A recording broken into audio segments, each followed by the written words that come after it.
The sky above Jerusalem had not yet decided what color it wanted to be. It was that uncertain hour, the hour between night and dawn, when the world holds its breath and the stars begin to lose their nerve. The city was quiet in the way that cities are quiet only after great violence, a hollow silence that sits differently than ordinary sleep.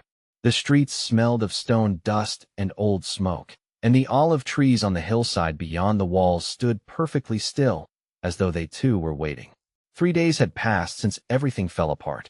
3 days since the shouting crowds, the soldiers, the crown of thorns pressed down like a grotesque joke. 3 days since the cross was lifted on the hill called Golgotha, the place of the skull, and the man from Nazareth had cried out to heaven and gone quiet. The disciples had scattered like startled birds. The women had stayed longest, watching from a distance, their grief too large for running. Joseph of Arimathea had wrapped the body in clean linen and laid it in a tomb cut from rock, rolling a great stone across the entrance as the Sabbath descended. And now the guards stood at that sealed entrance, armor cold in the pre-dawn air, doing what soldiers do, waiting, following orders, expecting nothing. Inside the city, behind locked doors, the people who had loved Jesus most were trying to survive their grief. And outside, moving quietly through the dim streets toward the garden, 3 women walked with spices in their hands and an impossible question in their hearts. What would they find when they got there? Their names deserve to be spoken slowly, because history tends to rush past the people who were actually present. Mary Magdalene, Mary, the mother of James, Salome. 3 women moving through the pre-dawn dark, carrying burial spices, the fragrant oils and ointments that were the last act of love the living could offer the dead. They had watched where the body was laid. They had not run. Even now, when every reasonable instinct might have counseled staying hidden, staying safe, they were walking toward the tomb. That is worth sitting with for a moment. The male disciples, most of them, were behind locked doors, afraid of what the authorities might do next. But these women were walking in the dark with spice jars in their arms. Their conversation, as they walked, was achingly practical. Mark records it simply. They were saying to one another, "Who will roll away the stone for us from the entrance of the tomb?" It is such a human question. They weren't debating theology.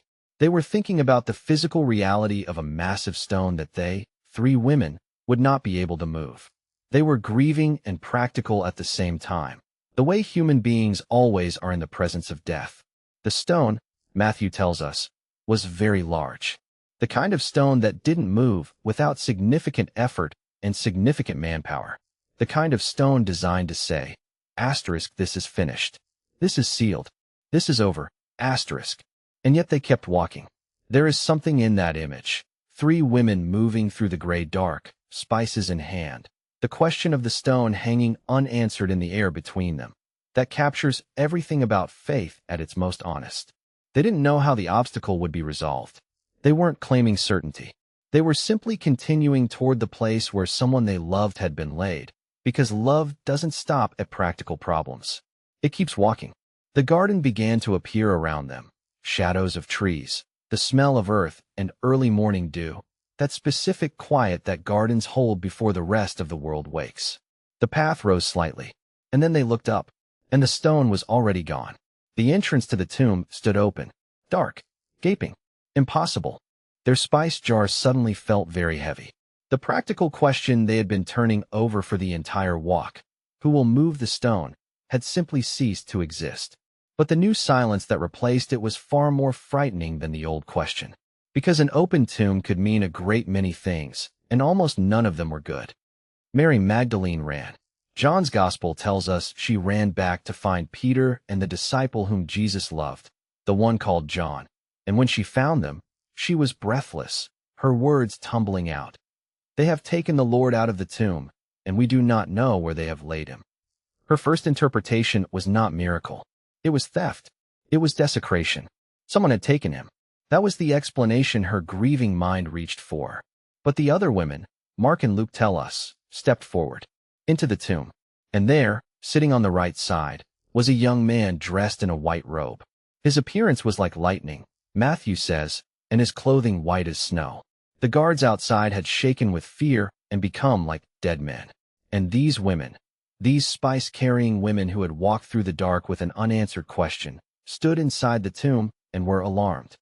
That word in the Greek is something closer to utterly overwhelmed with astonishment, the kind of shock that roots your feet to the ground and empties you of words.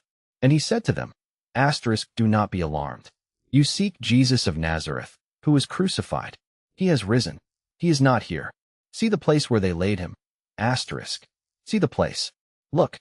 He invited them to look at the empty stone shelf where a body had been. He didn't just announce the resurrection.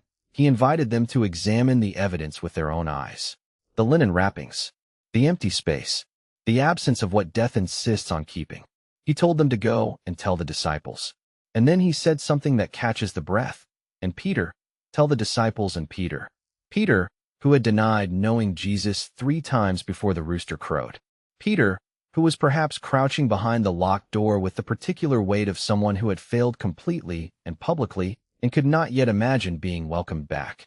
The angel's message threaded through every disciple and came to rest, with specific tenderness, on the one who might have thought his name had been crossed out. And Peter and John ran to the tomb. John outran Peter. He was perhaps younger, and arrived first. He stooped and looked in, saw the linen cloths lying there, and stopped. Peter, breathless, pushed past him and went straight inside. He saw the cloths and the face cloth that had been on Jesus' head, not lying with the linen strips, but folded, set apart, deliberate. John stepped in after him, and the gospel says quietly, almost as an exhale, he saw and believed, not yet fully understanding, but beginning, something shifting in his chest like a key turning in a lock. This is a story that refuses to stay inside its own time. 2,000 years have worn themselves smooth over these events, and still something in this morning resists being fully explained, fully contained, fully filed away. The empty tomb doesn't yield easily to analysis. It sits at the center of the Christian faith like a stone of its own, immovable, demanding a response, asking everyone who hears it to decide what they think happened in that garden before the sun had properly risen. What the story shows us, whatever we believe about it, is that the people who were there did not expect it. They were not credulous, wish-fulfillment dreamers waiting for a miracle. Mary Magdalene thought someone had stolen the body. The disciples behind their locked door were not eagerly expecting a visitor. These were people whose hope had been buried with their friend. And into that genuine, specific, embodied grief came something they had no category for. This is what resurrection stories do. They do not arrive at convenient moments. They arrive when the stone seems too large, the night too long, the grief too final. They arrive at the uncertain hour, when the sky hasn't yet decided what color it wants to be, and everything is about to change.